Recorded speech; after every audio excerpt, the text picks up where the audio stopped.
Ils m'ont dit que j'étais vieille dès l'instant où j'ai franchi le seuil de ma propre porte. Tu n'as plus besoin de confort, Marie-Hélène. Les personnes âgées dorment n'importe où. C'est la première chose que j'ai entendue avant même d'avoir posé mon sac à main. Et si vous pensez qu'une femme de 74 ans ne peut pas se figer au milieu de son propre salon comme une enfant réprimandée, eh bien, je me suis figé, car quelque chose dans le ton de Greg, doux en surface mais ferme en dessous, m'a dit que j'étais sur le point d'apprendre une vérité que je n'étais jamais censé voir. Je n'étais rentré que pour 2 nuits passées à l'hôpital.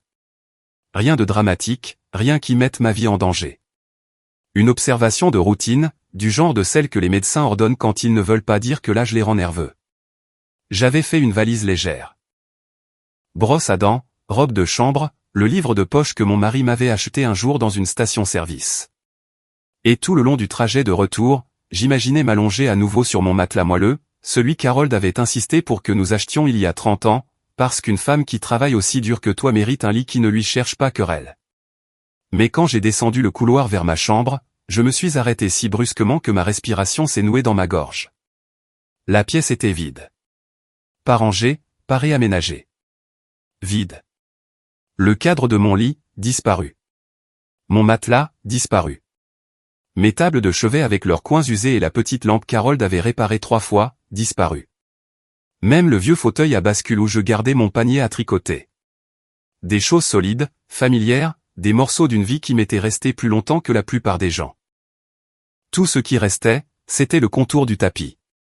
Un faible rectangle de moquette intacte où mon lit se tenait autrefois, comme l'empreinte d'un corps qui avait disparu. J'ai dû rester là 1 minute entière avant d'entendre les talons d'Alana derrière moi. Elle marchait toujours comme quelqu'un qui s'annonce. On avait besoin de place, dit-elle comme si nous discutions de carton dans un garage. Ta chambre était sous-utilisée. Sous-utilisée. Ma chambre? Mon espace. Le seul coin de cette grande maison vieillissante qui me semblait encore appartenir depuis qu'ils avaient emménagé temporairement il y a 4 ans et étaient restés de façon permanente sans jamais vraiment l'admettre. Où est-il? Ma voix m'a surprise. Trop calme, trop stable. Je m'attendais à un tremblement. Je ne leur en ai pas donné. Oh, dit-elle en rejetant ses cheveux en arrière comme une écolière. On l'a vendu, la plupart. Un couple de la communauté de Lakeside a pris l'ensemble. On leur a fait un bon prix. Ça a aidé à couvrir les rénovations. Je me suis tourné vers Greg. Alors, mon fils, le garçon à qui j'ai appris à faire ses lacets, à cuisiner des œufs brouillés, à parler doucement quand les gens souffraient. Il se tenait les mains dans les poches, les yeux fixés sur le mur juste au-dessus de ma tête, de la façon dont il regardait toujours quand il ne voulait pas voir ce qu'il avait fait. Maman, dit-il, tu as 74 ans. Tu ne devrais plus dormir sur un matelas moelleux. Ça fait mal au dos. Tu es mieux sur quelque chose de ferme, et tu n'as pas besoin de tous ces meubles. C'est du désordre. On simplifie ta vie. Simplifier, comme si ma vie était un tiroir qu'ils avaient ouvert et trouvé en désordre. Je me suis avancé plus loin dans la pièce, le son de mes chaussures creux sur le sol nu. Même ma courte pointe avait disparu. Mes mains en avaient cousu chaque centimètre carré l'hiver après la mort d'Harold, quand le chagrin rendait mes nuits longues et froides. Tu devrais te reposer dans la chambre d'amis, poursuivit Greg. Le canapé là-bas est parfaitement convenable pour quelqu'un de ton âge. Le confort n'est pas une priorité. La stabilité l'est. La stabilité. Ce mot avait un goût amer. J'ai regardé mon fils, je l'ai vraiment regardé, et pour la première fois, je n'ai pas vu l'homme qu'il était devenu, mais la distance qu'il avait prise. Cela s'était construit pendant des années. De petites choses que j'avais minimisées, parce que les mères font ça. Mais debout dans cette pièce dépouillée, avec son écho au lieu de chaleur, j'ai réalisé que minimiser s'était transformé en permettre, et j'avais permis bien trop de choses. J'ai atteint le rebord de la fenêtre, non pas parce que j'avais besoin de soutien, mais parce que j'avais besoin de sentir quelque chose de solide sous mes doigts, quelque chose qui ne m'avait pas été enlevé pendant que j'étais allongé dans un lit d'hôpital, croyant que ma maison m'attendait, intacte. Je n'ai pas crié. Je n'ai pas pleuré. Je n'ai pas demandé pourquoi. Je suis simplement resté là, dans le silence de ma vie disparue, sentant le sol plus stable que les personnes qui avaient décidé qu'elles savaient ce qu'une vieille femme méritait ou non. Et c'est à ce moment, calme, presque invisible, que quelque chose en moi a commencé à changer. Je suis resté là plus longtemps que je n'aurais dû, dans cet espace vide où ma vie se trouvait autrefois. Non pas en deuil des meubles eux-mêmes. Non, mais de la façon dont leur disparition semblait révéler quelque chose que j'avais refusé de regarder pendant des années. On ne perd pas son lit par accident. On le perd parce que quelqu'un croit avoir le droit de le prendre. Alana vérifiait déjà quelque chose sur son téléphone, tapant rapidement, impatiente, comme si j'étais un inconvénient qu'elle devait gérer avant ses réservations pour le dîner. Greg planait dans l'embrasure de la porte, les épaules raides, les yeux agités. Aucun d'eux n'est entré dans la pièce, comme si le vide qu'ils avaient créé risquait de s'accrocher à eux. Maman, a finalement dit Greg, n'en fais pas toute une histoire. Tu n'utilisais pas la moitié de ces trucs. Et avec la façon dont ton dos te fait mal. Mon dos, ai-je répété doucement, juste pour entendre les mots à voix haute. Greg, quand as-tu décidé que tu en savais plus sur mon corps que moi? Il a soupiré, comme il le faisait adolescent quand il pensait que je ne comprenais rien. C'est drôle comme les gens vieillissent mais gardent leurs vieilles habitudes prêtes dans leur poche. Il ne s'agit pas de ça, a-t-il dit. C'est une question de praticité. La pièce était encombrée et nous avons besoin d'un espace de travail que nous pouvons réellement utiliser. Avec le nouveau projet qui arrive, je travaillerai plus souvent à la maison. La maison doit fonctionner pour nous tous. Pour nous tous. Cette formulation n'était pas accidentelle. C'est ma maison, ai-je dit, sans élever la voix, sans même changer son rythme, plaçant simplement le fait entre nous comme une pierre. La mâchoire de Greg s'est crispée. Il a jeté un coup d'œil vers le couloir, sachant qu'Alana était assez proche pour entendre, mais pas assez pour intervenir. Maman, on en a parlé. Tu as dit qu'on pouvait rendre l'endroit plus efficace. Tu as dit que tu nous faisais confiance. J'ai dit que vous pouviez repeindre le garde-manger, ai-je répondu, pas vendre mon lit. Alana est finalement intervenue, sa voix légère et vive, comme si elle s'adressait à quelqu'un dont elle remettait en question la capacité mentale. Marie-Hélène, les vieux meubles ne te rendaient aucun service.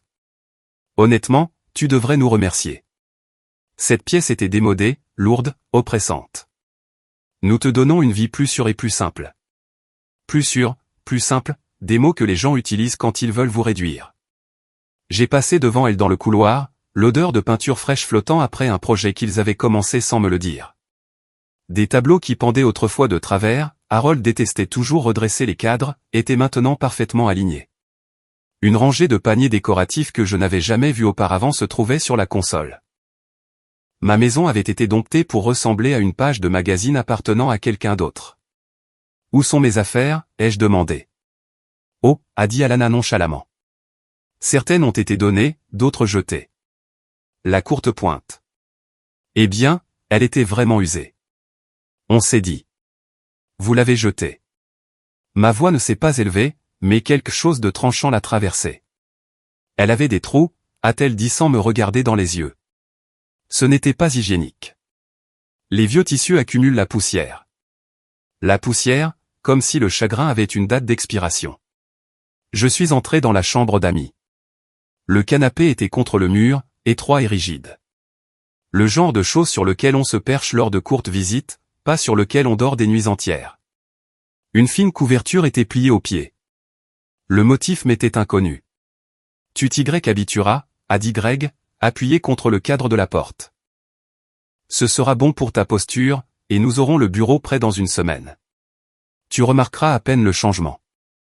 Mais je remarquais déjà chaque centimètre carré.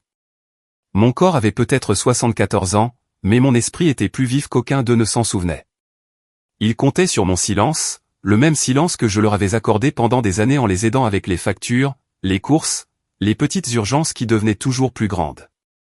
Pourquoi maintenant, ai-je demandé doucement.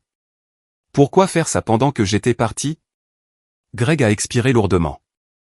Parce que tu aurais discuté. Tu es sentimental. Nous devions prendre des décisions rapidement. Maman, parfois nous devons faire ce qui est le mieux pour toi, même quand tu ne le vois pas, voilà. La phrase que les gens utilisent quand ils veulent avoir la supériorité morale sans l'avoir méritée.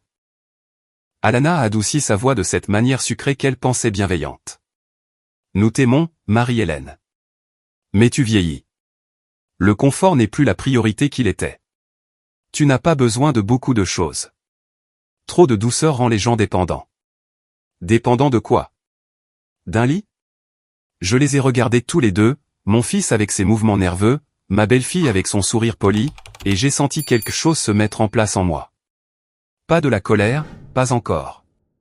Plutôt le tranchant froid de la compréhension. Ils ne faisaient pas ça pour moi. Ils le faisaient pour eux-mêmes. J'ai hoché lentement la tête, non pas pour être d'accord, mais simplement pour reconnaître ce qui était maintenant indéniablement clair. Je vois, ai-je dit. Et je voyais, plus clairement qu'il ne l'imaginait. J'ai passé le reste de la soirée assise dans la chambre d'amis, les mains jointes sur mes genoux, écoutant la maison respirer différemment autour de moi. Harold disait autrefois qu'une maison se souvient de son propriétaire. Mais debout là, dans ce coin emprunté de ma propre vie, j'ai réalisé autre chose. Une maison peut aussi vous oublier si vous laissez les autres parler plus fort que vous. Et quelque part au fond de moi, une pensée faible mais régulière a commencé à se former, comme la première ébauche d'une décision que je n'étais pas tout à fait prête à nommer. Cette première nuit sur le canapé de la chambre d'amis ressemblait à une punition que personne n'avait pris la peine de nommer. Ils n'ont pas prononcé le mot, mais il flottait autour de moi de toute façon, comme un fin courant d'air froid dont on ne trouve pas tout à fait la source. Le canapé n'avait aucune souplesse. Mes os de la hanche pressaient directement à travers les coussins, et chaque fois que je bougeais, les ressorts murmuraient leurs plaintes. Je suis resté là, à fixer le plafond, pensant à quel point il est étrange qu'une femme puisse vivre dans une maison pendant 40 ans et finir par se sentir comme une intruse. Je n'étais pas encore en colère. Pas complètement. La colère a besoin d'une forme, d'une limite. Mais ce que je ressentais alors était brut, comme une ecchymose se formant sous la peau avant que la couleur n'apparaisse. Surtout, je me sentais stupide. Stupide d'avoir supposé que parce que j'aimais mon fils, il devait m'aimer avec la même constance. Stupide d'avoir cru que la gentillesse est sa propre quittance, que les gens s'en souviennent. La maison sonnait différemment la nuit maintenant. Quand Harold vivait, les murs portaient ses habitudes, le léger traînement de ses pantoufles, le fredonnement occasionnel sous son souffle, la fermeture lente des portes parce qu'il n'aimait jamais le bruit. Après sa mort, le silence est devenu une partie de ma routine, un compagnon, pas un vide. Mais après l'emménagement de Greg et Alana, le silence a de nouveau changé. Leur présence avait un rythme plus vif. Des rires qui n'avaient pas besoin de moi. Des disputes qui ne m'incluaient pas. Des projets discutés à voix basse et rapide dans la cuisine pendant que je faisais semblant de lire le journal. Ce soir, cependant, leur voix flottait faiblement depuis l'autre bout de la maison. Le ton n'était ni colérique ni apologétique. Il était pratique, comme si aujourd'hui n'avait été qu'un petit inconvénient qu'il voulait classer avant de se coucher. À un moment donné, j'ai dû m'assoupir car je me suis réveillé en sursaut, le cou raide et le bas du dos en feu. La couverture avait glissé sur le sol. Le vent faisait vibrer le vieil érable à l'extérieur. Je me suis assise lentement, laissant mes articulations se souvenir de leur fonction. Un corps de 74 ans ne pardonne pas facilement les surfaces froides. Je me suis levé et j'ai marché vers le couloir. Non pas parce que j'avais besoin de quelque chose. La vérité, c'est que la solitude vous fait parfois marcher sans but. La maison était sombre, les lumières du salon déjà éteintes. Le couloir vers mon ancienne chambre me semblait plus long que d'habitude, comme si la distance avait grandi pendant la nuit. Je me suis arrêté à la porte de la pièce vide. Le clair de lune tombait sur le sol nu, se posant là où mon lit se trouvait autrefois.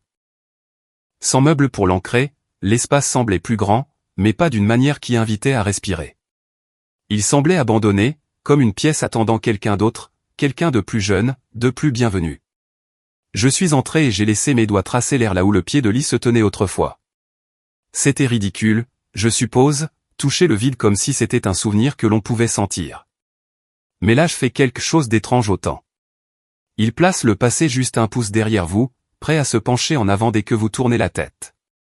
Dans le coin, le fauteuil à bascule d'Harold avait laissé une faible marque sur le sol, juste une ombre de vernis effacée par des années de doux mouvements. Je ne m'étais pas permis de penser à ce fauteuil depuis longtemps. Il s'asseyait là, le courrier étalé sur ses genoux, lisant chaque lettre à voix haute, parce qu'il savait que j'aimais le son de sa voix plus que le contenu des enveloppes. « Tu gâtes ce fauteuil », le taquinais-je. « Il va tomber en morceaux avant toi. » Et il souriait de ce sourire tranquille qui était le sien. « Je le réparerai », disait-il. « Je répare toujours les choses. » Mais il n'a pas réparé son cœur. Personne ne le pouvait. Je me suis agenouillé lentement, non pas parce que je le voulais, mais parce que j'avais besoin de voir le sol de près, de toucher l'endroit usé où des années de son poids avaient déplacé le bois. Mes doigts ont frôlé la marque décolorée, et pendant un instant, je l'ai senti là. De la même façon que l'on sent la chaleur d'un poêle longtemps après qu'il a été éteint. Ils avaient jeté le fauteuil. Je le savais sans demander. Ça aurait été la première chose qu'Alana aurait qualifiée d'« oppressante », le mot qu'elle utilise pour tout ce qui porte une histoire. Je me suis relevé, plus lentement cette fois, en m'accrochant au rebord de la fenêtre pour garder l'équilibre. Ma respiration était courte. Non pas à cause de la perte, mais à cause de la prise de conscience qui se formait derrière elle. Il ne s'agissait pas seulement d'un lit, d'une courte pointe ou d'un fauteuil. Il s'agissait d'effacer les parties de la maison qu'il ne valorisait pas. Et cela incluait les parties de moi qu'il trouvait gênantes. Je suis retourné dans le couloir, en faisant attention à ne pas faire grincer le plancher. Vieilles habitudes, être prévenante, être silencieuse, persistent plus longtemps que les personnes qui les ont inculquées. Quand je suis arrivé dans la cuisine, je me suis versé un verre d'eau. Le robinet a crachoté une fois avant de se stabiliser, un signe qu'Harold aurait réparé immédiatement. Greg ne remarquait jamais ces choses à moins qu'elles ne l'affectent directement. Je me suis appuyé contre le comptoir, la surface fraîche pressant dans mes paumes, me ramenant à la réalité. Il y a un moment dans chaque longue vie où l'on comprend qu'attendre que les gens vous voient est une sorte de mort lente. Ce soir, alors que je me tenais pieds nus dans la cuisine que je dirigeais autrefois avec confiance, je l'ai finalement compris. Je n'allais pas les laisser me réduire à la taille qui leur convenait. Pas d'un coup, pas bruyamment. Mais quelque chose en moi avait ouvert les yeux, et une fois qu'une chose se réveille, elle se rendort rarement. J'ai éteint la lumière de la cuisine et je suis retourné sur le canapé, les coussins se soulevant, rigides sous moi comme un rappel. Le matin viendrait, et avec lui, la clarté. Le sommeil n'a rien guéri. Il le fait rarement à mon âge. Le matin a simplement révélé ce que la nuit avait caché. La raideur dans mon dos, la douleur sourde dans mon cou, et le mince fil d'humiliation qui vibrait encore sous mes côtes. Je me suis assise sur le canapé, tirant la couverture sur mes épaules, et j'ai attendu que mon corps se remette en place. Le soleil n'était pas encore complètement levé, mais la maison semblait déjà éveillée de cette manière agitée et impersonnelle qu'elle avait prise depuis que Greg et Alana avaient emménagé. Je suis allé à la cuisine pour faire du thé, même si ma bouilloire ne sonnait plus tout à fait juste. Son sifflet était autrefois aigu, impatient, presque joyeux. Maintenant, il crachotait dans un sifflement fatigué et inégal. Le couvercle avait été remplacé récemment. Je n'avais pas demandé ça non plus. De petites choses comme ça s'accumulent jusqu'à ce qu'un jour, vous regardiez autour de vous et réalisiez que la moitié de votre vie a été mise à jour en quelque chose qui ne porte pas vos empreintes. Pendant que l'eau chauffait, je me suis assise à table et j'ai pris le carnet où je gardais mes factures, mes mots de passe et mes rappels de compte. Une habitude des années où Harold et moi gérions tout nous-mêmes. À l'époque, l'argent rentrait lentement et sortait rapidement, mais nous connaissions chaque dollar par son nom. Nous respections le travail derrière lui. Greg et Alana n'ont pas grandi avec ce genre de discipline. Ils parlaient d'argent comme si c'était une chose saisonnière. Ici au printemps, parti à l'automne, de retour en été, comme s'ils poussaient sur les décisions, pas sur l'effort. J'ai ouvert le carnet et je suis allé à la dernière section où je gardais mes relevés bancaires, une simple liste écrite de ma propre main. Mais juste sous mon écriture se trouvaient des imprimés, des pages que Greg m'avait apportées il y a des mois en disant qu'il voulait m'aider à organiser mes finances. Aider. J'aurais dû savoir alors. Sur le premier imprimé, j'ai vu quelque chose que j'avais ignoré auparavant. Un virement récurrent chaque deuxième mardi. Puis un autre, et un autre. 450 $ de dépenses ménagères. 380 $ de courses familiales. 600 $ de surplus de services publics. 275 $ d'entretien du véhicule. Puis un plus gros, caché vers le bas, 100 $ d'aide aux prêts temporaires. Je me suis adossé à ma chaise, laissant les chiffres s'installer. J'avais approuvé cela une fois par confiance, par instinct, par habitude. Greg les avait toujours expliqués rapidement, en souriant, presque gêné. Juste jusqu'au mois prochain, maman. Mais le mois prochain s'était transformé en un an, peut-être deux. Ce n'étaient pas les montants qui m'ont frappé. C'était le schéma. Il s'appuyait sur moi depuis si longtemps qu'il ne le voyait plus comme un soutien. Il le voyait comme une structure. J'ai continué à feuilleter les pages. Il y avait des paiements d'assurance auto, ceux de Greg, pas les miens. Les cours en ligne d'Alana, qu'elle avait appelés, investir dans l'avenir de la famille. Un abonnement à un service de livraison de luxe, que je n'avais certainement jamais utilisé. Même de petites choses, nettoyage à sec, toilettage pour le chien qu'ils avaient insisté pour adopter, commande de décoration intérieure qui se trouvait maintenant dans la maison, remplaçant les petits bibelots démodés qui, selon eux, donnaient à l'endroit un air vieillot. J'ai tracé chaque ligne du doigt, me souvenant avec quelle facilité j'avais tendu ma carte quand il leur manquait quelque chose. J'avais toujours cru que la générosité entre membres de la famille n'avait pas besoin d'explication. Mais la générosité sans limite devient autre chose, une invitation à prendre sans s'en rendre compte. Au moment où la bouilloire a sifflé jusqu'au silence, j'avais examiné un an de dépenses. Il n'y avait rien de malveillant sur ces pages, rien de criminel. Mais il y avait une cupidité silencieuse, celle qui ne rugit pas, elle rampe, elle suppose. J'ai versé le thé lentement, regardant la vapeur s'enrouler. Mes mains ne tremblaient pas. Ça m'a surprise. D'habitude, quand je me sentais blessé, mon corps me trahissait. Mais pas aujourd'hui. Aujourd'hui, mon corps se sentait stable, comme si une partie de moi attendait cette clarté. Des pas ont retenti dans le couloir. Ceux de Greg. Sa démarche avait changé depuis qu'il avait emménagé. Plus assuré, comme un homme marchant dans son royaume. « Bonjour, maman », a-t-il dit en se frottant les yeux. « Tu as bien dormi ?» Je n'ai pas répondu à la question. Au lieu de cela, j'ai tapoté la pile d'imprimés sur la table. « Greg, peux-tu me rappeler quand nous avons parlé de ça pour la dernière fois ?» Il a cligné des yeux. « De quoi ?»« De ces paiements récurrents. » Son visage a changé pendant une seconde. De la façon dont les visages le font quand ils n'ont pas encore préparé d'histoire. Oh, ça. Oui, c'est juste le système domestique que nous avons mis en place pour que tout fonctionne bien. C'est plus facile si ça vient d'un seul endroit. D'un seul endroit, ai-je répété. C'est-à-dire de moi. C'est temporaire, maman. Il m'a souri, doux, rassurant. Le même sourire qu'il utilisait enfant quand il essayait de cacher un vase cassé. On te remboursera quand les choses se stabiliseront. Tu le sais. Mais je savais quelque chose maintenant. Juste pas ce qu'il pensait. J'ai repoussé les papiers vers lui. Je suis sûr que tu as une journée chargée, ai-je dit. Il a hoché la tête, soulagé que je n'ai pas posé d'autres questions. Après qu'il ait quitté la cuisine, je suis resté assise là longtemps, fixant l'embrasure de la porte où il s'était tenu. Le soleil était plus haut maintenant, éclairant le grain usé de la table où Harold faisait autrefois nos impôts. Je n'étais pas en colère contre l'argent. J'étais en colère contre l'hypothèse derrière lui, que j'étais celle qui devait donner, s'adapter, se plier. J'ai fini mon thé et j'ai fermé le carnet doucement, comme une porte que je n'ouvrirai plus de la même manière. Je n'ai pris aucune décision ce matin-là, non pas par hésitation, mais parce que les décisions prises sous le coup de l'humiliation sont rarement celles qui durent.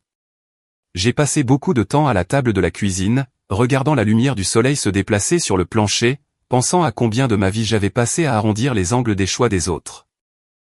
C'est peut-être normal pour les mères. C'est peut-être une sorte d'instinct. Prendre le fardeau, l'alléger, rendre le chemin plus facile pour les gens que vous aimez. Mais quelque part en cours de route, cet instinct devient une habitude. Et une habitude devient un schéma. Et un schéma devient un piège que vous avez construit vous-même. J'ai débarrassé la table, lavé ma tasse de thé et plié le torchon exactement comme Harold aimait le faire. Les petits rituels aident à stabiliser l'esprit. Et bien que je ne sache pas encore ce que je ferais, je savais une chose clairement. Ce qui m'avait été pris ne serait pas rendu en demandant. Je suis allé à mon sac à main, j'ai sorti mon téléphone et j'ai fait défiler jusqu'au numéro que j'utilisais rarement. La ligne directe de mon directeur de banque. J'avais gardé ce numéro uniquement parce qu'Harold avait dit un jour, connais toujours le nom de la personne qui veille sur ton argent. Pendant des années, je n'en ai jamais eu besoin. Puis Greg et Alana ont emménagé et je me suis dit qu'il était toujours bon de l'avoir. Le téléphone a sonné 2 fois avant qu'une voix vive et professionnelle ne réponde. Bonjour. Ici Sandra. Bonjour, ma chère, ai-je dit, en gardant un ton chaleureux mais pas fragile. On s'attend à ce que les femmes de mon âge aient l'air fragiles, et j'ai appris à quelle vitesse les gens en profitent quand c'est le cas. Ici Marie-Hélène Harper. J'ai une question concernant mes comptes. Bien sûr, Madame Harper, comment puis-je vous aider? J'aimerais revoir tous les paiements et virements automatiques, ai-je dit. Absolument tous. Et j'aimerais qu'il soit suspendu avec effet immédiat. Il y eut un court silence. Surprise, pas désapprobation. Tous? Oui. Je vais devoir vérifier quelques détails, dit-elle, sa voix prudente maintenant. Respectueuse, d'une manière qui me disait qu'elle comprenait que ce n'était pas une demande légère. Après la vérification, elle s'éclaircit la gorge. Très bien. Je vois un grand nombre de paiements récurrents, dont certains semblent liés au compte de votre fils et de votre belle-fille ou à des services domestiques. Êtes-vous sûr de vouloir tout suspendre? Oui, ai-je répété. Temporairement pour l'instant. Pas de problème. Je vais mettre une suspension universelle. Rien ne sortira aujourd'hui. J'ai laissé échapper un souffle que je n'avais pas réalisé que je retenais. Merci, Sandra. J'apprécie votre aide. Si vous souhaitez les examiner en personne, je peux vous prendre un rendez-vous, a-t-elle offert. J'ai failli dire oui, mais je n'étais pas prête pour quoi que ce soit d'officiel. Pas avant que mon esprit ne se soit complètement calmé. Je rappellerai quand je serai prête. Après avoir raccroché, j'ai posé le téléphone et j'ai placé mes mains à plat sur le comptoir. Mes doigts étaient stables. Mon rythme cardiaque régulier. C'était le premier moment de contrôle réel que je ressentais depuis des jours. Quand je suis retourné dans le couloir, j'ai vu un aperçu de ma chambre vide à travers la porte entr'ouverte. Les murs semblaient pâles dans la lumière du matin, dépouillés de personnalité. J'ai fermé la porte doucement. Ce vide n'allait pas me définir. J'ai pris le carnet avec les imprimés et je l'ai rangé dans le tiroir du petit bureau dans le salon. Puis je suis sorti pour respirer. La cour avait le même aspect que d'habitude, envahie dans les coins, des mauvaises herbes tenaces poussant à travers les pierres près du porche. Greg avait promis de les enlever l'année dernière. Les promesses, semble-t-il, sont plus faciles que leur réalisation. L'air froid a aiguisé mes pensées. Je suis resté longtemps sur le porche, laissant le calme s'installer. Les maisons de mes voisins étaient silencieuses, leurs fenêtres éclairées par les routines matinales. Les gens vivaient leur vie sans savoir à quel point certaines maisons étaient sur le point de se fissurer. Au moment où je suis rentré, je me sentais plus calme, prête. Greg était dans la cuisine quand je suis revenu, fouillant dans le frigo. « Et, maman ?» a-t-il dit sans se retourner. « Peux-tu aller faire les courses plus tard ? Alana a besoin de quelques trucs pour le dîner. » Je suis resté là un moment, observant le droit facile dans la courbe de ses épaules. Il n'y avait aucune honte, aucune hésitation, aucune conscience de ce qu'il avait fait ou de ce qu'il avait pris. Il ne me voyait pas comme quelqu'un qui pourrait avoir des limites ou des choix. « Pas aujourd'hui », ai-je dit. Il a levé les yeux, surpris. « Pourquoi pas ? J'ai des choses à faire. » « Comme quoi ? » Il a souri comme si l'idée était amusante. « Je ne te dois pas de liste, Greg. » Le sourire a vacillé. « Maman, on essaie tous de faire fonctionner cette maison. Tu le sais. » J'ai hoché la tête une fois. « Je le sais. C'est pourquoi je vais m'assurer qu'elle fonctionne pour moi aussi. » Il m'a regardé, confus. Mais je ne suis pas resté assez longtemps pour qu'il pose des questions. Au lieu de cela, je suis allé dans la chambre d'amis, j'ai attrapé mon manteau et j'ai quitté la maison sans un mot de plus. En descendant l'allée, j'ai ressenti quelque chose que je n'avais pas ressenti depuis longtemps. Pas de la colère, pas de la peur, mais une résolution tranquille. Le genre de résolution qu'une femme n'acquiert qu'après des années à être négligée. Une résolution qui n'a pas besoin de crier. Je n'étais pas sûr exactement où j'allais, mais je savais vers quoi je marchais. Ma propre vie, retournée dans mes propres mains. Je n'ai pas marché loin.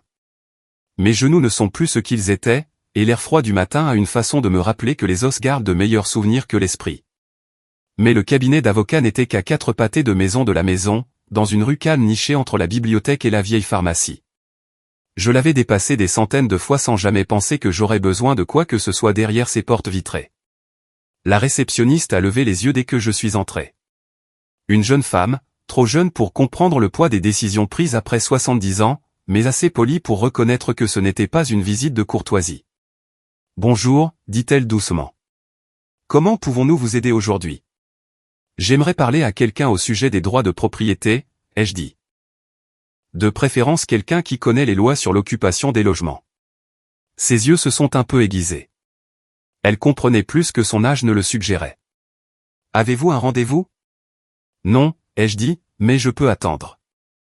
Je n'ai pas eu à attendre longtemps.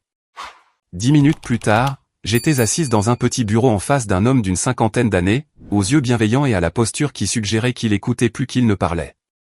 Sa plaque nominative indiquait J. Howard. Il a joint les mains sur le bureau. « Madame Harper, que puis-je faire pour vous ?» Il aurait été facile de commencer par les éléments dramatiques, la chambre vide, les meubles jetés, la longue liste de ponctions financières. Mais là je vous apprends à commencer par le fond du problème. Tout le reste n'est que de la chair autour. Je suis propriétaire d'une maison, ai-je dit simplement. Elle est à mon nom seul. Mon fils et sa femme vivent avec moi. Je l'ai permis temporairement. Ils ont commencé à prendre des décisions dans la maison sans mon consentement. Des décisions majeures. Il a hoché la tête, sans m'interrompre. Ils ont enlevé mes effets personnels, vendu les meubles de ma chambre, vidé des objets qui appartenaient à mon défunt mari sans demander, et ils croient qu'ils peuvent en faire plus. Son expression n'a pas changé, mais quelque chose dans la façon dont il s'est penché en avant m'a dit qu'il avait déjà entendu une histoire similaire. Peut-être pas les mêmes détails, mais le même cheminement. Contribue-t-il à l'hypothèque ? A-t-il demandé. Il n'y a pas d'hypothèque, ai-je dit. La maison a été entièrement payée il y a 20 ans. Et contribue-t-il aux impôts ? Non, je paie tout. Les services publics ? Je les paie aussi. Il a hoché lentement la tête. Alors, légalement, ce sont des occupants, essentiellement des invités, pas des copropriétaires, ni des locataires, ni des partenaires dans un accord contraignant. J'ai laissé cela s'installer. Je le savais déjà, mais l'entendre énoncer sans hésitation a stabilisé quelque chose en moi. Madame Harper, a-t-il poursuivi, aucun adulte, enfant ou parent, n'a le droit de modifier, de vendre ou de retirer des biens de votre maison sans votre consentement. À moins que vous n'ayez cédé la propriété ou créé un patrimoine commun, votre maison vous appartient entièrement. J'ai senti mes doigts se desserrer sur la coudoir. Vous avez dit qu'ils ont vendu vos meubles, a-t-il ajouté. Avez-vous donné votre permission par écrit? Non. C'est une violation de vos droits de propriété, a-t-il dit calmement, de la même manière qu'un médecin annonce un diagnostic qu'il a délivré de nombreuses fois. Mais même dans son calme, la vérité a frappé fort. Il a sorti un dossier et a glissé quelques papiers vers moi. Vous avez plusieurs options. La première consiste simplement à rétablir verbalement les limites, mais d'après ce que vous avez décrit, je soupçonne que cela ne sera pas respecté. Je n'ai pas discuté. L'option suivante, a-t-il poursuivi, consiste à émettre un avis écrit formel leur demandant de quitter la propriété dans un délai spécifié. 30 jours, c'est la norme. Mon cœur ne s'est pas emballé. Il n'a pas bégayé. Il s'est simplement calmé, comme s'il attendait cette phrase. Et s'il refuse, ai-je demandé. Il a secoué la tête. Ils n'ont aucune base légale pour refuser. Si nécessaire, nous pouvons déposer une motion formelle, mais dans la plupart des cas, un avis écrit et un suivi suffisent. J'ai baissé les yeux sur mes mains. Elles reposaient tranquillement sur mes genoux. Mon alliance, celle d'Harold, redimensionnée pour m'aller, brillait faiblement sous la lumière fluorescente. Je me suis souvenu de sa fierté lorsque nous avions remboursé l'hypothèque. « Cette maison est à toi », avait-il dit. « Promets-moi que tu ne céderas jamais ce que nous avons construit. » J'avais oublié cette promesse. Ou peut-être l'avais-je mise de côté sous tant d'instincts plus doux. La voix de l'avocat m'a ramené à la réalité. « Si vous le souhaitez, je peux préparer la vie pour vous cet après-midi. » J'ai hoché la tête une fois. « Oui, je crois que j'en aurai besoin. » Bien sûr, a-t-il dit. Vous faites ce qu'il faut, Madame Harper. Protéger votre maison n'est pas de l'égoïsme. C'est une responsabilité. Responsabilité. Un mot qui m'avait suivi toute ma vie, mais jamais tout à fait dans cette direction. J'ai quitté le bureau avec les papiers dans une simple enveloppe blanche. Rien de dramatique. Juste un modeste paquet contenant la première vraie limite que j'avais tracée depuis des années. En rentrant chez moi, j'ai senti son poids dans la poche de mon manteau. Pas lourd, juste certain. Je ne leur ai pas remis l'enveloppe le jour même. Même la certitude a besoin d'un coin tranquille pour s'installer avant d'être exprimée à voix haute. Au lieu de cela, je l'ai placé dans le tiroir du bureau, mon bureau, l'un des rares meubles que personne n'avait osé moderniser, et j'ai laissé la soirée approcher à son propre rythme. La maison semblait inhabituellement calme, comme si elle aussi attendait de voir ce que j'allais faire. En fin d'après-midi, l'odeur d'oignons et d'ail flottait depuis la cuisine. Alana ne cuisinait jamais quand elle pouvait l'éviter, donc je savais que c'était sa tentative de paraître domestique, peut-être même généreuse, comme si l'odeur seule pouvait adoucir les angles de ce qu'elle avait pris. Je suis entré dans la cuisine pour prendre un verre d'eau. Elle a levé les yeux, son sourire étudié et vif. « Salut, Marie-Hélène. Je fais des pâtes ce soir. Greg a dit que tu ne te sentais peut-être pas bien, alors je me suis dit que quelque chose de léger aiderait. Les gens comme Alana parlent toujours de la gentillesse comme si c'était une performance. Quelque chose que l'on fait devant un public, jamais dans les coulisses. Je vais bien, ai-je dit en prenant un verre. Oh, bien. Elle a remué la casserole, le poignet élégamment plié. J'étais inquiète après hier. Les grands changements peuvent être difficiles pour n'importe qui. N'importe qui. Mais nous savions toutes les deux qu'elle voulait dire moi. Greg est entré alors, desserrant sa cravate, déjà à mi-chemin d'un commentaire joyeux que je n'avais pas envie d'entendre. Quand il m'a remarqué, il a adouci sa voix. Maman, on n'a pas vraiment eu l'occasion de parler aujourd'hui. Tu es partie précipitamment ce matin. J'avais des choses à régler, ai-je répondu. Il s'est appuyé contre le comptoir, décontracté, à l'aise, complètement inconscient de tout ce qu'il avait perdu en se tenant là.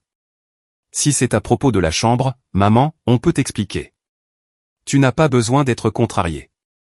On essaie de t'aider. Je l'ai regardé parler, mon fils adulte, confiant dans son raisonnement, croyant entièrement en ses propres intentions. J'admirais autrefois cette confiance. Maintenant, je voyais quelque chose de différent. Un homme qui avait oublié la différence entre aider et prendre le contrôle. Quelle partie de la vente de mes affaires était censée m'aider, ai-je demandé.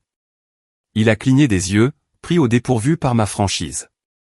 Ce n'était pas maman, c'était pratique. On avait besoin du bureau. Tes affaires étaient vieilles, et honnêtement, il était temps de désencombrer. Tu es toujours dépassé par trop de choses. Alana est intervenue, la voix mielleuse. Nous pensions à ton confort, Marie-Hélène. Les personnes âgées dorment mieux sur des surfaces plus fermes. Il y a des recherches là-dessus. Je l'ai regardé, ses cheveux immaculés parfaitement rangés derrière une oreille, la cuillère à mesurer qu'elle tenait comme un accessoire. Si vous vouliez aider, ai-je dit doucement, vous auriez attendu que je rentre à la maison ou vous auriez demandé. Greg a soupiré, glissant déjà dans ce ton qui suppose que la raison n'appartient qu'à lui. Maman, tu ne peux pas tout prendre personnellement. Tu as été émotive dernièrement. C'est normal à ton âge. On fait de notre mieux. Émotive à votre âge.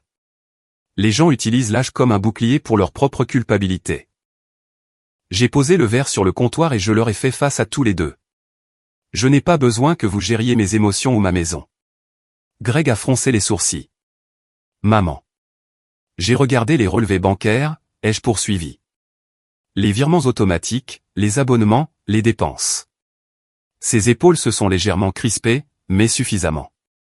Oh, a-t-il dit, forçant un sourire. Ça, maman, ce sont des choses ménagères, des responsabilités partagées. Partager signifie généralement que les deux parties contribuent, ai-je dit. Pas une seule. La cuillère d'Alana a claqué plus fort que nécessaire en la posant. On pensait que tu nous faisais confiance. C'est ce que je faisais, ai-je répondu. Et j'apprends jusqu'où cette confiance est allée. Pendant un instant, personne n'a parlé. La vapeur de la casserole s'est enroulée vers le plafond, le seul mouvement dans la pièce.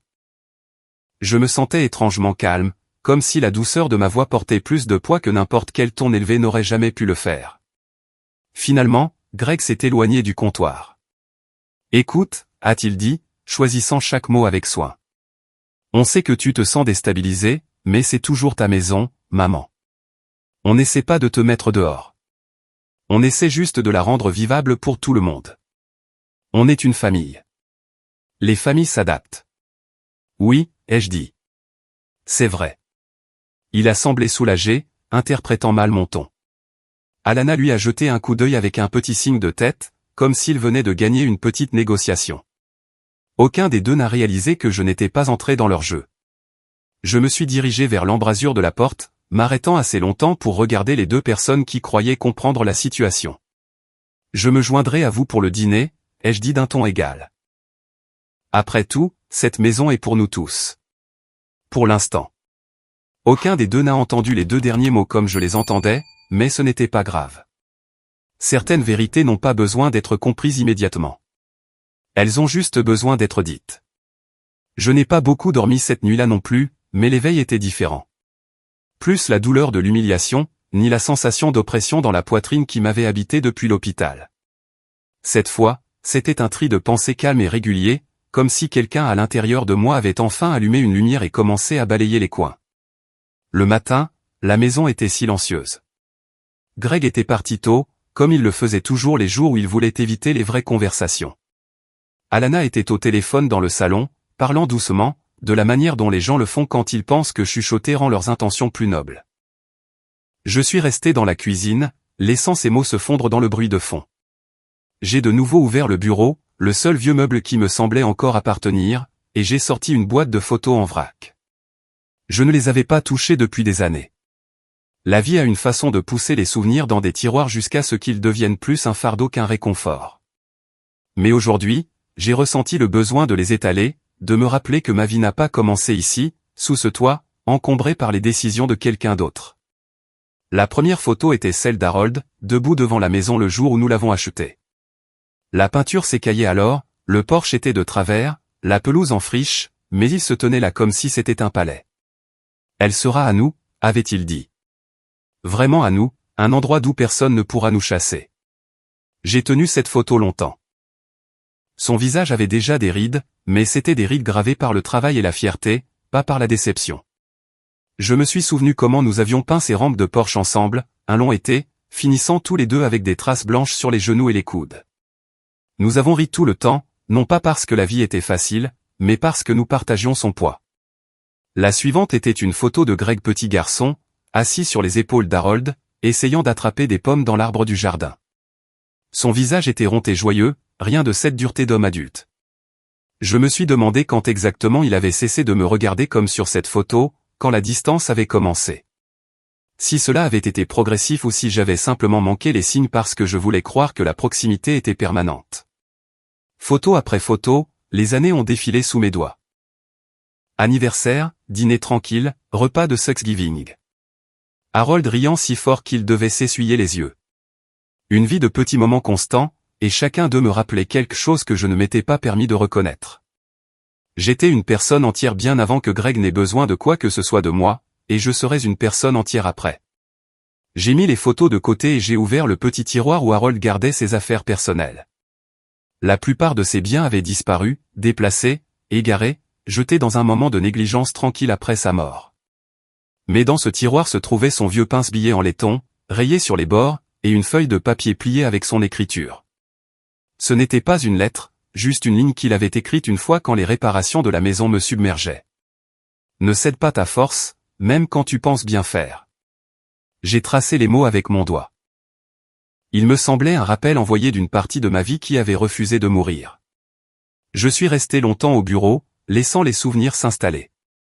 Non pas pour y ruminer, mais pour me souvenir de la version de moi-même qui se tenait autrefois fermement dans sa propre maison, sur ses propres pieds, avec son propre jugement. Quand je me suis finalement levé, c'était avec une certitude que je n'avais pas ressentie depuis des années. Pas de colère, pas de défi. Quelque chose de plus calme et de plus fort. Le genre de force qui ne s'annonce pas. J'ai remis les photos dans la boîte doucement, une par une, comme si je posais des pierres pour m'ancrer. Au moment où j'ai fermé le tiroir, je savais ceci avec une clarté absolue. J'avais passé trop d'années à me réduire pour que les autres puissent s'étirer confortablement, et je n'allais pas continuer à le faire. Pas dans ma propre maison, pas dans ma propre vie, plus jamais.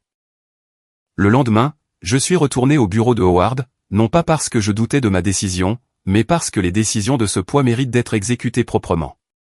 Une femme de mon âge apprend à respecter la clarté plus que le confort. Le confort est fragile. La clarté perdure. Il m'a accueilli avec la même expression calme que précédemment, comme si rien de ce que je pourrais dire ne pouvait le surprendre ou le déranger.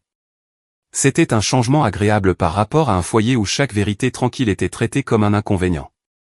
Madame Harper, a-t-il dit, j'ai rédigé les documents dont nous avons discuté. Avant de les finaliser, j'aimerais vous expliquer chaque étape afin que vous compreniez exactement quelle autorité vous avez. Je comprends, ai-je dit, mais veuillez expliquer quand même.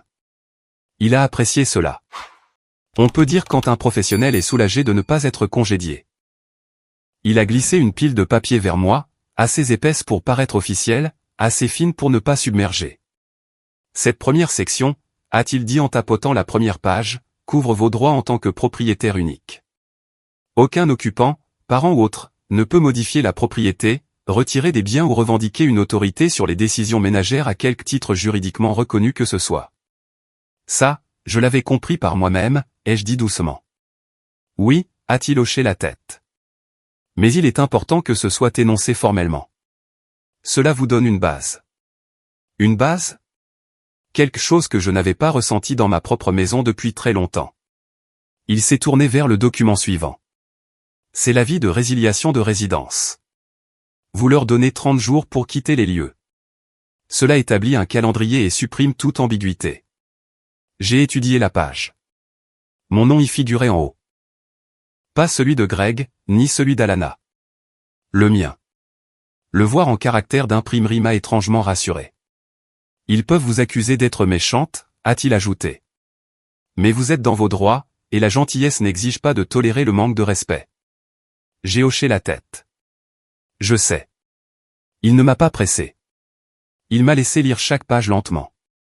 J'ai aimé qu'il ne me traite pas comme si j'étais fragile ou confuse, comme Greg avait commencé à le faire dernièrement, comme si l'âge m'avait rendu incapable de comprendre mes propres affaires. C'est drôle comme les gens supposent que l'oubli va à toutes les femmes âgées comme un manteau distribué à la porte. Quand nous avons terminé les formalités, Howard a joint les mains. Il y a une autre étape que vous pourriez vouloir envisager, a-t-il dit. Une directive anticipée pour le contrôle des biens. Elle décrit ce qu'il advient de votre maison si vous devenez temporairement incapable de prendre des décisions. Elle garantit que personne ne peut intervenir et prendre le contrôle sans votre consentement écrit explicite. J'ai pensé à ça, aux chambres d'hôpital, à la facilité avec laquelle les gens parlent pour vous quand vous n'êtes pas dans la pièce pour les arrêter, à la vitesse à laquelle la commodité se transforme en autorisation. Oui, ai-je dit, j'aimerais ça. Il a préparé le document pendant que je restais assise tranquillement dans le fauteuil, laissant le silence devenir une partie de ma force au lieu d'un vide. Quand il me l'a tendu, j'ai ressenti une sensation que je n'avais pas connue depuis des mois. La sécurité. Non pas une sécurité donnée par les autres, mais une sécurité que je me suis rendue à moi-même.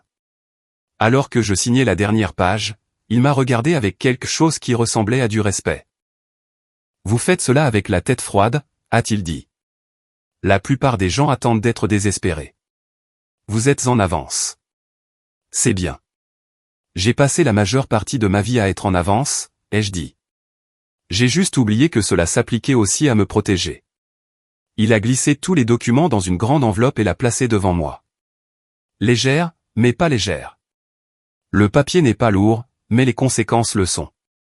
Quand vous serez prête, a-t-il dit, remettez l'avis. Ils n'ont rien besoin de signer. Vous avez simplement besoin d'une preuve qu'ils l'ont reçu. Une preuve. J'avais toujours été le genre de femme à garder des reçus sans jamais m'attendre à les utiliser. Maintenant, je comprenais leur but. Je me suis levé, je les remerciai et j'ai quitté le bureau. Dehors, le vent s'était levé, agitant les premières feuilles le long du trottoir. J'ai tenu l'enveloppe près de ma poitrine, non pas pour la protéger, mais pour sentir sa forme, sa promesse. À mi-chemin du pâté de maison, je me suis arrêté, j'ai regardé en arrière la porte du cabinet d'avocat et je me suis rappelé quelque chose que j'aurais dû me rappeler il y a des années. Une femme qui survit à 74 ans ne perd pas son pouvoir. Elle oublie seulement qu'elle l'a encore. J'ai attendu la fin de l'après-midi pour leur remettre la vie. Non par peur. Ces jours étaient passés. Mais parce que le timing est important. Les gens entendent la vérité différemment selon l'heure. Le matin les rend défensifs. Le soir les rend dramatiques. Mais en fin d'après-midi, c'est le moment où la journée les a suffisamment usés pour laisser la réalité entrer. Greg était dans le salon, penché sur son ordinateur portable, entouré d'un désordre de papier qui ressemblait étrangement à du travail qu'il aurait pu faire ailleurs. Alana arrangeait des coussins avec cette impatience vive qu'elle cachait souvent derrière des sourires polis. Quand ils ont entendu mes pas, aucun des deux n'a levé les yeux au début. Cela m'a frappé de voir à quel point c'était devenu normal, ma présence étant enregistrée comme un bruit de fond. Je suis resté dans l'embrasure de la porte jusqu'à ce que Greg jette enfin un coup d'œil. Et, maman. On pensait repeindre la chambre d'amis, quelque chose de plus doux puisque tu y restes maintenant.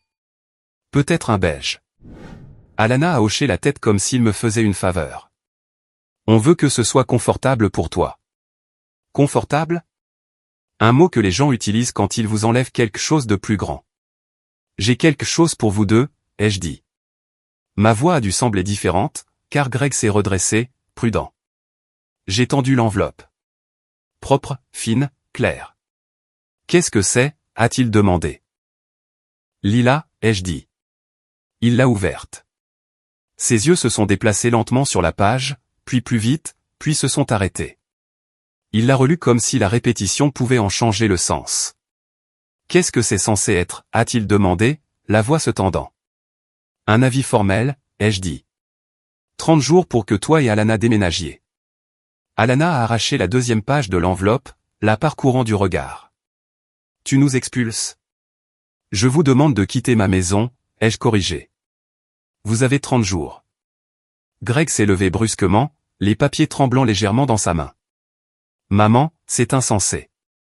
On vit ici. Vous séjournez ici, ai-je dit. Vous vivez de mes revenus, dans mon espace, en supposant que je ne m'y opposerai pas. Je m'y oppose. Il a passé une main dans ses cheveux, le geste qu'il utilisait toujours quand il sentait que les choses lui échappaient. On est une famille. Tu ne peux pas nous jeter dehors. Vous avez vendu ma chambre, lui ai-je rappelé. Pendant que j'étais dans un lit d'hôpital, vous avez enlevé mes affaires. Vous avez pris des décisions financières en utilisant mes comptes. Vous ne m'avez pas traité comme un membre de la famille. Alana s'est avancée, la voix tremblante, non pas de peur, mais d'indignation. Tu réagis de manière excessive. On organisait ta vie. Tu ne comprends pas à quel point il a été difficile de maintenir cette maison fonctionnelle. Cette maison était fonctionnelle avant votre arrivée, ai-je dit. Et elle le sera après votre départ. Greg a secoué la tête. On n'a nulle part où aller. J'ai rencontré son regard. Ce n'est pas de mon fait. Maman, c'est cruel, a-t-il lancé. Non, ai-je dit. La cruauté, c'est de profiter de quelqu'un qui vous a fait confiance. Ceci, ce sont des limites. Il m'a regardé comme s'il voyait une étrangère. Les gens font toujours ça quand la personne dont ils dépendaient arrête de se plier. Alana a croisé les bras. Tu vas le regretter. Tu ne réfléchis pas clairement. Je me sentais étrangement calme. Je n'ai jamais réfléchi plus clairement. La voix de Greg a baissé. Après tout ce qu'on a fait pour toi. Ce que vous avez fait, ai-je dit d'un ton égal, c'est de me retirer mon confort, mes biens et ma place dans ma propre maison. Ce que je fais, c'est de récupérer ce qui était mien avant que vous ne décidiez que vous saviez mieux. Le silence s'est installé. Pas dramatique, juste assez lourd pour remodeler la pièce. Je me suis dirigé vers la porte, ne me retournant qu'une fois. Vous avez 30 jours. J'attends de vous que vous respectiez la vie. Aucun des deux n'a parlé. C'était bien. Je ne cherchais pas d'accord. Je ne cherchais même pas de compréhension. Je suis entré dans le couloir et j'ai fermé la porte du salon derrière moi. Le son était silencieux, mais il portait le poids de quelque chose de final. Pour la première fois depuis très longtemps, la maison semblait m'écouter à nouveau. Ce qui est inhabituel quand on reprend son pouvoir, c'est le calme qui s'ensuit. Pas de triomphe, pas d'exaltation, juste une stabilité, comme une pièce qui a enfin cessé de trembler.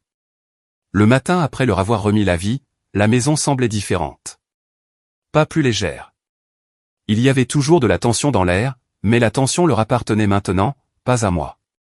Je me suis réveillé tôt, comme le font souvent les corps plus âgés, et je me suis assise dans la cuisine avec ma tasse de thé.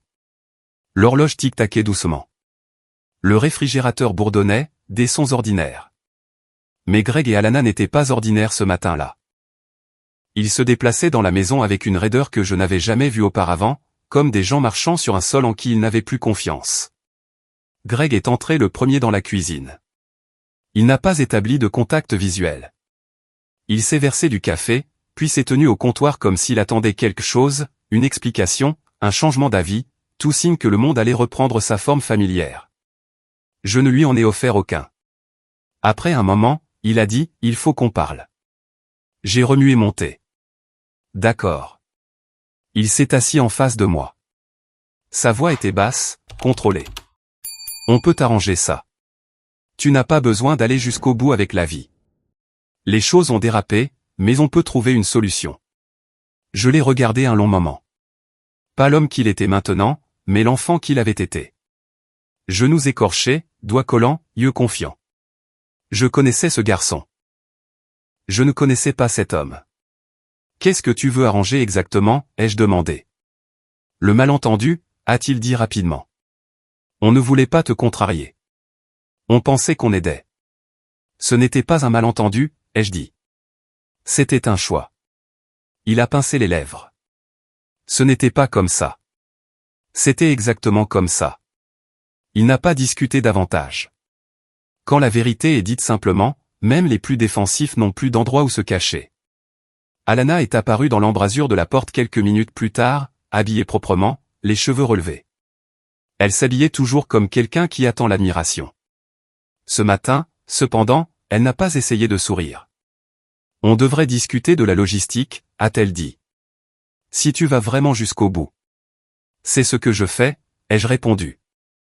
Greg lui a jeté un regard, mais elle l'a ignoré. Bien, alors on a besoin de temps. Plus de 30 jours. Vous utiliserez les 30 jours que vous avez, ai-je dit. Le délai est légal. Elle a ricané doucement. Tu penses que c'est juste? Non, ai-je dit, mais la justice a cessé de faire partie de cette maison bien avant hier. Elle n'a pas répondu. Pour le reste de la matinée, ils ont gardé leur distance. Non par respect, par incertitude. Ils attendaient que je m'adoucisse, que je m'excuse d'avoir tenu bon. Ils ne comprenaient pas que quelque chose en moi avait changé d'une manière que la douceur ne pouvait plus atteindre. J'ai passé la journée à faire de petites choses, épousseter les étagères, arroser les plantes, plier le linge. Non pas parce que la maison en avait besoin, mais parce que j'avais besoin du mouvement. Les tâches tranquilles aident à éclaircir l'esprit, et avec chaque serviette pliée, chaque surface essuyée, je sentais ma présence revenir dans les pièces qu'ils avaient tranquillement prises en charge. Dans l'après-midi, je suis sorti sur le porche. L'air était vif, et quelques premiers bourgeons se formaient sur le buisson d'hortensia qu'Harold avait planté il y a des années. Cela me réconfortait, comme le font les vieilles choses. Le savoir que le temps n'efface pas tout, il ne fait que le réarranger. De l'intérieur, je pouvais entendre Greg et Alana parler à voix basse et précipitée. Leurs mots ne m'atteignaient pas, mais leur ton si. Frustration, incrédulité, peut-être même peur. Je n'ai pas ressenti de satisfaction, juste de la distance, celle qui se forme quand une vérité atterrit enfin là où elle devrait. Je me suis assise un moment sur la chaise du porche, laissant le soleil réchauffer mes mains. Je ne célébrais pas. Je ne pleurais pas. Je me laissais simplement exister dans mon propre espace sans me réduire pour le confort de quelqu'un d'autre. Quand je suis rentré, la maison semblait un peu plus familière. Pas restaurée, la restauration prend du temps, mais plus calme d'une manière qui ne blessait pas. J'ai marché lentement vers la chambre d'amis, passant devant la porte fermée de ma chambre vide. Je ne l'ai pas ouverte. Pas encore. Certaines pièces doivent attendre que vous soyez assez fort pour les remplir à nouveau. Dans la chambre d'amis, j'ai tiré la couverture sur le canapé et je me suis assise, laissant les coussins pressés fermement sous moi. Toujours inconfortable, toujours temporaire, mais pour la première fois, le temporaire ressemblait à un pas en avant, pas en arrière. La maison était silencieuse. Et dans ce silence, j'ai enfin eu l'impression d'être celle qui donnait le rythme. J'ai attendu 3 jours complets avant d'ouvrir à nouveau la porte de ma chambre vide. Non pas parce que je craignais sa vue. Le vide n'est pas effrayant une fois qu'on a vécu assez longtemps. Mais parce que certaines choses méritent d'être affrontées quand votre colonne vertébrale est stable. Pas quand vous êtes encore en train de vous rassembler. Le 4e matin, je me suis tenu dans l'embrasure de la porte et j'ai laissé le silence me rencontrer. La pièce résonnait faiblement, un rappel de ce qui avait été pris sans un second regard. Mais au lieu de la piqûre que j'ai ressentie la première fois, il y avait quelque chose de différent maintenant. Une douleur, oui, mais aussi de l'espace. Un espace dont je pouvais choisir quoi faire. J'ai marché lentement sur le sol nu. Mes chaussures faisaient des bruits doux et creux. J'ai touché le mur où ma tête de lit reposait autrefois et j'ai imaginé la faible empreinte qu'elle avait laissée au fil des ans. Harold disait toujours, une pièce se souvient du poids des gens qu'il aime. Peut-être que la pièce n'avait pas oublié.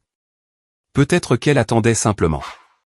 Je me suis assise par terre, le dos contre le mur, les genoux près de moi, comme je ne m'étais pas assise depuis que j'étais beaucoup plus jeune. À mon âge, se baisser est plus difficile que de se relever. Mais ça ne me dérangeait pas. Je voulais juste sentir l'ancrage du bois sous moi. Solide, fiable, quelque chose qu'il n'avait pas réussi à vendre. Je suis resté là longtemps, assez longtemps pour que la lumière du matin réchauffe le côté de mon visage, assez longtemps pour reconnaître que cette pièce ne me semblait plus perdue. Elle semblait en pause, comme une respiration retenue avant une décision. Plus tard, après le déjeuner, je suis allé en voiture au petit magasin de meubles de la rue principale. Le même où Harold et moi avions acheté notre première vraie table.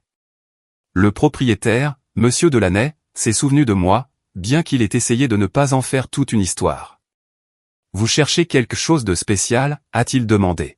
« Quelque chose de simple » ai-je dit. « Quelque chose qui ne se disputera pas avec mes vieux os. » Il a ri doucement. « Je pense qu'on peut s'arranger. » J'ai essayé des matelas comme les jeunes essaient de nouvelles chaussures. Prudente, incertaine, attendant de voir lequel ressemblait à une invitation au lieu d'une erreur. La plupart étaient trop mous, comme dormir sur du pain chaud.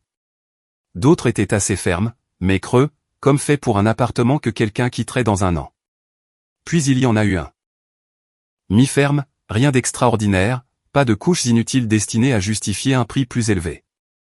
Juste une bonne surface stable, du genre de celle qu'Harold aurait approuvée. Je me suis allongé dessus, les mains jointes sur ma poitrine, fixant les dalles du plafond. C'était comme quelque chose auquel je pouvais à nouveau appartenir. Finalement, j'ai choisi ce matelas, un cadre en bois simple, 2 tables de chevet modestes et une chaise. Rien à voir avec le vieux fauteuil à bascule que j'avais perdu, mais solide avec une légère courbe dans le dos qui me convenait bien. Je n'avais pas besoin de remplacer ce qui avait été pris. J'avais seulement besoin de quelque chose qui me semblait appartenir. Quand le camion de livraison est arrivé plus tard cette semaine-là, Greg et Alana sont restés dans leur chambre. Que ce soit par culpabilité ou par ressentiment, je m'en fichais. Les ouvriers ont tout transporté poliment, demandant où je voulais chaque pièce. J'ai pointé du doigt, ils ont suivi, et juste comme ça, la pièce a commencé à se remplir à nouveau. Non pas de souvenirs, mais de possibilités. Ce soir-là, j'ai fait le lit avec de nouveaux draps, lisses et frais, non touchés par les mains de quelqu'un d'autre. J'ai placé une petite lampe sur la table de chevet, un abat-jour ambré doux qui réchauffait instantanément la pièce. Et pour la première fois depuis longtemps, je me tenais dans un espace qui regardait vers mon avenir au lieu de mon passé. Quand ce fut terminé, je me suis assise sur le bord du lit. Le cadre ne vacillait pas. Le matelas ne s'enfonçait pas. La lampe brillait dans un coin tranquille comme une promesse murmurée. Ce n'était pas extravagant. Ce n'était pas impressionnant, mais c'était à moi. Entièrement, incontestablement à moi. Et alors que je posais mes paumes sur la nouvelle courte pointe que j'avais choisie, simple couture bleue, le genre de motif dont on ne se lasse pas, j'ai senti quelque chose s'installer au fond de ma poitrine. Je n'avais pas reconstruit la pièce pour remplacer ce qu'ils avaient volé. Je l'avais reconstruite pour me rappeler que j'étais toujours là, toujours capable, toujours la femme qui avait autrefois rempli cette maison de ses propres mains. La maison avait plus à se souvenir maintenant, et moi aussi. Greg est venu à ma porte le matin après l'arrivée des nouveaux meubles. Il n'a pas frappé. Il s'est juste tenu là, appuyé sur le cadre, regardant le lit comme si c'était une accusation. Je suis restée assise, lissant le coin de la courte pointe. Je ne ressentais pas le besoin de combler le silence. J'avais appris que le silence peut dire la vérité mieux que n'importe quel discours. Alors, a-t-il dit finalement. Tu le fais vraiment. C'est ce que je fais, ai-je répondu. Il est entré, les mains dans les poches, les épaules tendues. Maman, tout ça se passe trop vite. Tu agis comme si nous étions des méchants. On essayait de t'aider et maintenant tu nous jettes dehors à cause d'un lit. Je l'ai regardé calmement. Greg, il n'a jamais été question du lit. Il a ouvert la bouche, l'a refermée, l'a rouverte. Alors, de quoi s'agit-il? Que veux-tu que je dise? Que tu comprends, ai-je dit. Pas que tu sois d'accord, juste que tu vois ce que tu as fait. Sa mâchoire s'est crispée. Je ne pense pas que ce soit aussi dramatique que tu le dis. J'ai hoché lentement la tête. Et c'est exactement pourquoi tu pars. Il a tressailli, pas visiblement, mais dans la façon dont ses yeux se sont détournés des miens. Je me suis excusé, a-t-il marmonné. Non, ai-je dit. Tu as expliqué. Expliquer n'est pas s'excuser. Il a passé une main sur son visage. Je fais de mon mieux, maman. La vie n'a pas été facile. Tu le sais. Et pourtant, ai-je dit doucement, tu voulais que je porte le poids de tes choix. Silencieusement, avec gratitude. Ses épaules se sont un peu affaissées. Je l'avais déjà vu vaincu, mais ce n'était pas la même chose. Ce n'était pas un homme confronté à des difficultés. C'était un homme se confrontant à lui-même. Je n'ai jamais voulu te faire de mal, a-t-il dit finalement. Je sais, ai-je répondu. Mais tu l'as fait. Et tu n'as pas arrêté. C'est la partie que je ne peux pas ignorer. Le couloir derrière lui a grincé. Alana est apparue, les bras croisés, le menton levé comme si elle se préparait à une attaque. Marie-Hélène, toute cette situation est allée trop loin. On est une famille. Les familles ne s'expulsent pas les unes les autres. Je l'ai regardée avec une stabilité que je n'avais pas ressentie depuis des années. Les familles ne vendent pas non plus les affaires des autres pendant qu'ils sont à l'hôpital. Elle a rougi, puis a essayé de le cacher derrière l'indignation. On était dépassé. On a fait une erreur. Une erreur, c'est d'oublier d'acheter du lait, ai-je dit. Ce que vous avez fait était un choix. Elle a secoué la tête, exaspérée. Tu es impossible. Peut-être, ai-je dit, mais c'est ma maison, et mon impossibilité détient l'acte de propriété. Greg a posé une main sur son bras, lui demandant silencieusement d'arrêter. Elle s'est dégagée. Tu nous punis, a-t-elle dit. Non, ai-je répondu. Je me protège. Pendant un instant, personne n'a bougé. La lumière du matin a traversé le lit, réchauffant mes mains. Derrière eux, le couloir semblait plus sombre, plus étroit, comme si l'espace qu'ils avaient occupé toutes ces années avait déjà commencé à se rétrécir pour retrouver sa juste taille. La voix de Greg a brisé le silence. On commencera à faire nos valises demain. J'ai hoché la tête. C'est bien. Il a hésité un instant de plus, cherchant quelque chose sur mon visage. Permission, pardon, la douceur à laquelle il était habitué. Je ne l'ai pas offerte. La douceur est gaspillée sur les gens qui la traitent comme une faiblesse. Ils sont tous les deux sortis de la pièce. Leurs pas se sont estompés dans le couloir.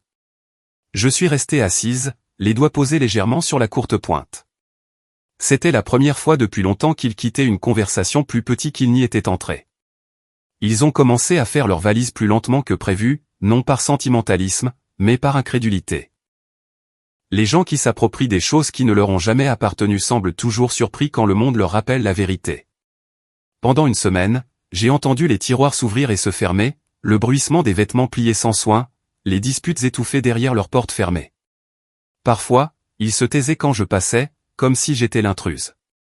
Je ne les ai pas corrigés. Laisser une conscience coupable faire son propre travail. Je suis resté dans mon coin. J'ai cuisiné de petits repas, lu dans le salon, arrosé les plantes. Je n'ai pas tourné autour d'eux. Je ne me suis pas immiscé. Les limites n'ont pas besoin de crier. Elles ont juste besoin d'exister. Un après-midi, alors que je balayais le porche, j'ai vu Greg transporter une boîte jusqu'à la voiture. Il s'est arrêté quand il m'a remarqué. Le vent a agité ses cheveux comme quand il était enfant. Mais rien d'enfantin ne restait dans son expression. On a trouvé un endroit, a-t-il dit. C'est bien, ai-je répondu. C'est plus petit, a-t-il ajouté, presque sur la défensive. La plupart des endroits semblent plus petits quand on a vécu dans trop d'espace qui n'était pas le sien. Il n'a pas discuté. Il a juste hoché la tête, le geste bref, presque à contre-cœur, mais réel. Plus tard, Alana est sortie, les bras chargés de chaussures. Elle ne m'a pas parlé, mais elle a regardé autour de la cour comme si elle la voyait pour la première fois. L'hortensia d'Harold, le vieux bain d'oiseau, le banc sous l'orme. Rien de tout cela n'avait jamais compté pour elle, mais les gens commencent toujours à remarquer les choses à la porte du départ. À l'intérieur de la maison, l'atmosphère a changé de jour en jour. Les pièces qu'ils avaient remplies de leur bruit sont devenues plus calmes. L'air semblait moins encombré. Leurs affaires ont disparu du comptoir de la salle de bain, de la table du couloir, des étagères de la cuisine. La maison se débarrassait d'eux comme un arbre perd ses feuilles à la fin d'une saison. Naturellement, sans résistance. Leur dernier matin, Greg m'a approché dans la cuisine. Pas d'excuse cette fois. Pas de tentative de négociation. Sa voix était basse. On partira vers midi. D'accord. Il a hésité. Maman, je sais que tu penses qu'on t'a utilisé. Je ne le pense pas, ai-je dit doucement. Je l'ai vécu. Il a fermé les yeux brièvement, comme si la vérité piquait plus qu'il ne l'avait prévu. Je ne réalisais pas à quel point tu donnais. C'est ça, le truc avec le fait de prendre, ai-je dit. Ça rend aveugle. Il a hoché la tête une fois, pas en accord, juste en reconnaissance, un petit geste lourd. Alana n'a pas dit au revoir. Elle est passée devant moi avec le dos raide et une boîte dans les mains, son parfum flottant un instant avant de s'estomper dans le couloir. C'était approprié. Certaines relations se terminent tranquillement, avec rien de plus que l'air qui se déplace derrière elles. Quand la porte s'est finalement fermée et que leur voiture s'est éloignée, je suis resté près de la fenêtre et j'ai regardé la poussière se déposer sur l'allée. Pas de soulagement, pas de célébration, juste une libération tranquille, comme expirée après avoir retenu sa respiration trop longtemps. La maison semblait calme. Pas vide, juste revenue à sa taille naturelle, ma taille. J'ai descendu le couloir, passant devant la chambre qu'ils avaient occupée pendant des années, et j'ai ouvert la porte en grand. La lumière du soleil tombait sur le tapis, plus brillante que je ne m'en souvenais. J'ai passé ma main le long du mur, non pas pour revendiquer quoi que ce soit, mais pour sentir les fondations sous mes doigts. Une maison c'est toujours quand le déséquilibre a disparu. Et debout là, dans l'embrasure d'une pièce enfin libre, j'ai compris quelque chose de simple et de constant. Certains départs ne sont pas des pertes. Certains départs sont des restaurations. La maison était si calme le lendemain matin que je suis resté immobile juste pour l'écouter. Non pas le silence. J'avais déjà connu le silence. Mais la différence en lui. Le silence peut meurtrir ou il peut respirer. Aujourd'hui, il respirait. J'ai fait du thé comme avant, sans que quelqu'un ne se penche par-dessus mon épaule pour régler la cuisinière ou suggérer une bouilloire plus moderne. La cuillère a tinté contre la tasse, un son stable et familier. La fenêtre au-dessus de l'évier encadrait la cour dans sa lumière matinale, le buisson d'hortensia captant le soleil sur ses bords. Il semblait presque qu'il attendait que je le remarque à nouveau. J'ai descendu le couloir, ne touchant rien, juste en prenant l'air. La porte de leur chambre était ouverte maintenant, la pièce vide, à l'exception des marques laissées par leurs meubles sur le tapis. Même ces marques semblaient temporaires, s'adoucissant déjà sur les bords. L'absence fait ça. Elle s'estompe plus vite que les gens ne s'y attendent. Ma propre chambre attendait au bout du couloir. J'ai ouvert la porte et je suis entré, laissant la lumière tomber sur la courte pointe, la petite lampe, le nouveau cadre en bois. Ce n'était pas la chambre qu'Harold et moi avions construite ensemble, mais elle contenait quelque chose d'important. Le choix. Mon choix. Pas un arrangement fait pour moi, pas une pièce vidée dans mon dos, mais un espace façonné de mes propres mains à nouveau. Je me suis assise sur le bord du lit. Le matelas me soutenait doucement, fermement. Pas de raideur, pas de douleur, juste du soutien. Une chose simple, vraiment, le confort. Mais le confort est plus aigu quand on en a été privé. J'ai pensé à Greg alors. Non pas avec amertume, juste avec une sorte de clarté tranquille. Aimer quelqu'un ne lui donne pas raison. Élever quelqu'un ne le rend pas loyal. Et protéger quelqu'un ne signifie pas que vous devez le laisser prendre de vous jusqu'à ce qu'il ne reste plus rien. Alana raconterait l'histoire différemment. Je suis sûr que les gens comme elle le font toujours. Chaque limite devient hostilité. Chaque non devient trahison. Mais les histoires changent selon celui qui tient la plume. Pendant des années, je les ai laissés tenir la plume dans cette maison. Je me suis effacé. Je me suis adouci. J'ai cédé. C'est facile de se perdre de cette façon. J'ai de nouveau regardé autour de ma chambre, sentant la stabilité du sol sous mes pieds. Tu l'as fait, Harold, ai-je murmuré en touchant le bord de la table de chevet. Tu nous as construit quelque chose qui a duré. Et peut-être que je n'avais pas tout gardé parfaitement intact. Peut-être que j'avais laissé des parties de cette maison se plier trop loin. Mais je m'étais plié aussi, et je me tenais de nouveau debout maintenant. Dans l'après-midi, je suis sorti pour balayer le porche. La brise traversait la cour par l'encou, soulevant les bords des feuilles. De l'autre côté de la rue, Madame Daniels a salué depuis son allée, souriant de cette manière que seules les femmes plus âgées ont, savantes, respectueuses, jamais indiscrètes. J'ai entendu dire qu'ils ont déménagé, a-t-elle crié. Oui, ai-je dit. Il était temps. Elle a hoché la tête une fois. Pas de jugement, juste de la compréhension. Les femmes de notre âge reconnaissent la survie quand nous la voyons. Quand je suis rentré, la maison semblait chaude. Habitée. La mienne. J'ai traversé chaque pièce lentement, non pas pour inspecter quoi que ce soit, mais pour le reconnaître. Chaque coin, chaque porte, chaque mur qui m'avait soutenu à travers le deuil, la joie et cette étrange saison récente où j'étais minimisé dans ma propre maison.